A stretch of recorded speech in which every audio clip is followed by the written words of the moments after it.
Next, we're going to talk about some things that happened before you were born, so that we can get an idea of just how long things have been going on. Now, up until now, we've been using a timeline that represents the past 12 years or so, a few years less than the amount of time that most of you have been alive. Let's begin by compressing our timeline.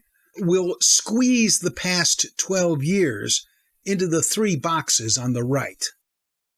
This means that we can now use each box to represent 5 years instead of just 1, and so the whole timeline can stretch all the way back to the year 1950. And as I'm sure you know, a whole lot of things have happened since the year 1950. Can you think of a couple of examples? I can think of one anyway. On March 28, 1986, Lady Gaga was born. Or on July 20th of 1969, Neil Armstrong became the first man to walk on the moon. Or how about this one? On March 3rd of 1951, Ike Turner recorded Rocket 88, which most musicians agree was the first rock and roll song. Now, suppose we do this sort of thing again. Well, that means we could stretch our timeline back even further.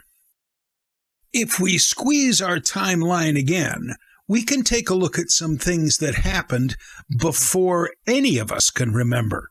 Now, all of the time since 1950 can be represented in 3 boxes over on the right side, and each box will represent 25 years instead of 5. That means that our timeline can stretch all the way back to the year 1700. This means that our timeline can now capture a lot of events that happened before any of us were born. For example, World War II started in 1939, and if we go back a bit further, World War I began in 1914. Or we can go back a bit further to 1861, which was the beginning of the American Civil War, or we can go even further back to 1775, which was the year that the American Revolution began. Let's scrunch our timeline once more, so that the 3 boxes on the right now represent everything that has happened since the year 1600.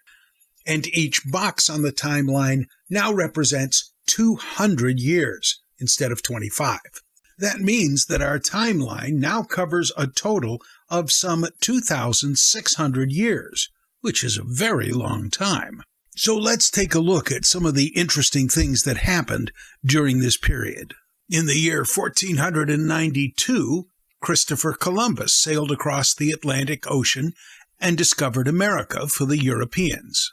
Before that, the Mayans established the civilization that is the forerunner to modern Mexican culture. And now we've finally arrived at the date that I want to talk about. Because as we've been looking farther and farther backward in time, the numbers we've been using have kept getting smaller and smaller. We started in the present, a few years after the year 2000, and then we moved back to the year 1950, farther back to the year 1700, and now we've arrived at a very interesting time. It's called the year 0. This is the point at which our calendar begins. And so the question I'd like to ask you is this one. Why? What happened in the year 0 that was so important that literally every society on the planet has decided to measure time from this date?